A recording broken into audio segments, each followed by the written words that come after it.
Welcome, dear friends. Hope you are having a great Christmas week. Let me take this opportunity to wish you all a blessed Christmas.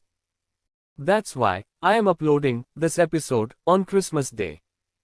Now, let us go back 50 years. During those days, there was an aura over everything. Love was in the air.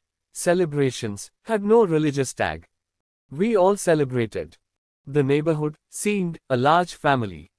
Visitors coming to see the Christmas crib, cheers all around, children busy with showing off their new clothes, climbing trees, freely enjoying the spread of goodies and whatnot.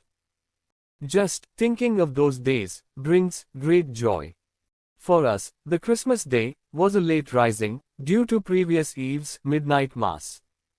This will normally be around 7 a.m., unlike the 4 a.m. daily wake-ups for study.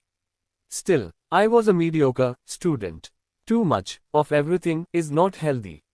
The first visitors are the less privileged. They are served with piping hot idlis, snacks and given some money in hand. Then, we have our breakfast, same idlis, sambar, chutney and leftover vadaga curry. I am always for the leftovers since I myself am a left out. Then, we go visiting our neighbors, with trays, laden with goodies, covered with a towel. As Jesus sent 2 disciples per town to proclaim the good news, we too were sent in 2s. Only difference. They took the good news. We carried the goodies. Sometimes, I used to think that we did a better job than the disciples and got qualified to enter heaven. Did Jesus not say, feeding the hungry, giving drink to the thirsty, clothing the naked and visiting the less fortunate takes you directly to the pearly gates? Well, we would not have got 100% marking, still, we are in distinction. Those people, I mean, the disciples, would have got single digits marks. If you go by Jesus' teaching. Poor guys, feel sorry for them. Coming back to Christmas Day. We kids will be having our fun. Snacks, games of all imaginable sorts.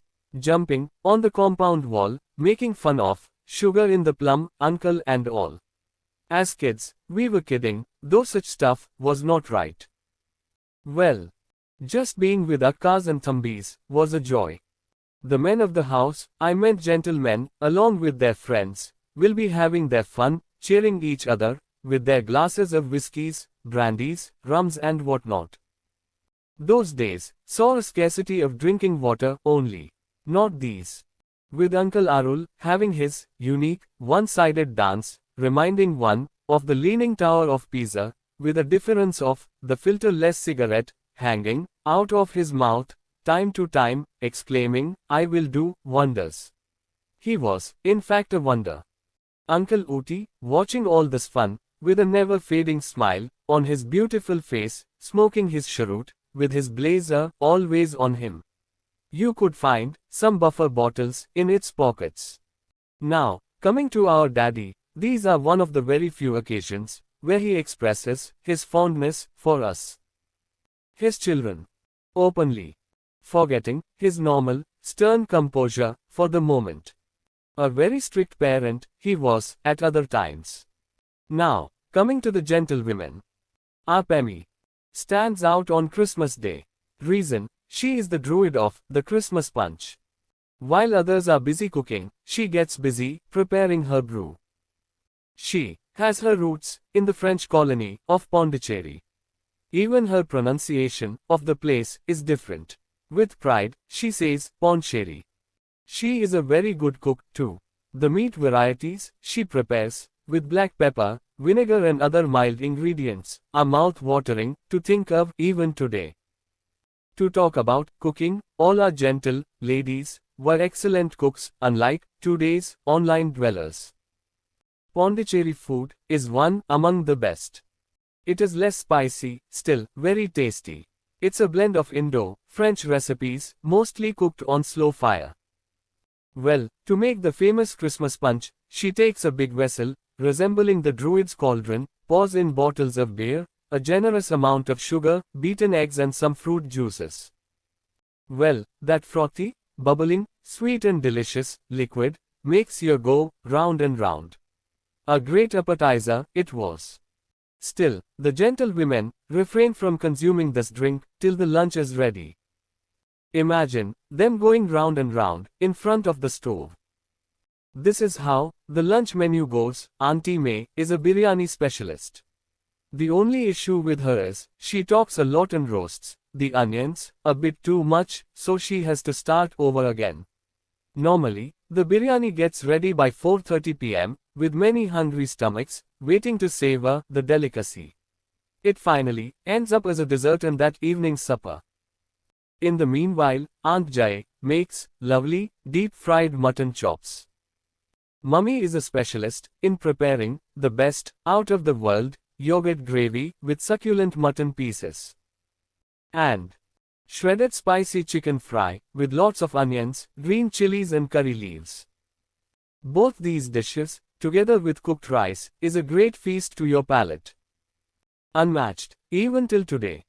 We joyfully fill our stomachs with these, while waiting for the dessert, I mean, the biryani, to be cooked.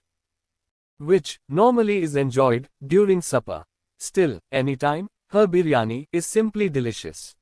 Me, being a biryani lover, I have it, till next day afternoon. As I have already told you, I am a leftover lover. It is my experience with biryanis, fish gravies and some such dishes. They taste better and are more delicious only the next day. Those days, there used to be firewood stoves and Mummy had an earthen pot in which she keeps dumping the leftover gravies, fries and all except cooked rice. This pot was in one corner of the stove, where there is a low flame always. So, all the dropped-in food slowly thickens over slow fire or heat and is a yummy side dish for curd rice. It is the famous sandar curry, common in olden days South Indian household. In fact, this used to be the morning breakfast of our ancestors. They drop the leftover rice in water that night and next morning they add some curd and salt to it. Keep the sandar curry for side dish and have a healthy breakfast. Nowadays, the water from the leftover rice is bottled and sold as health drink.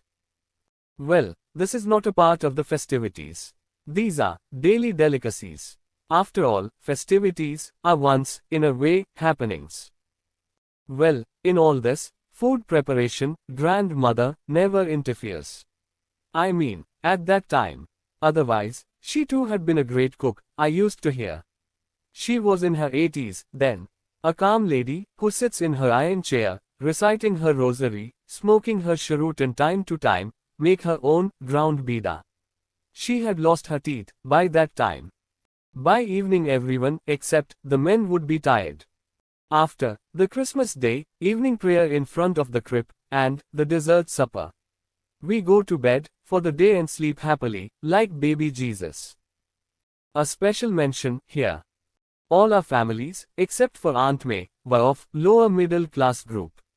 We did not have much money, or may I say, we all had very little money. Still, all 14 of us cramped together in that single drawing room of our tiled house. Festivities and celebrations of today can never equal those days. These are just formal gatherings, unlike those love-filled, festive moments that can only be fondly remembered, never to return again. Meet you in the next episode. Good day, till then. For your thought. Every day of your life has so much to say. A chapter in itself. What a wonder we are. Do share, subscribe, like and share your views in the comments box.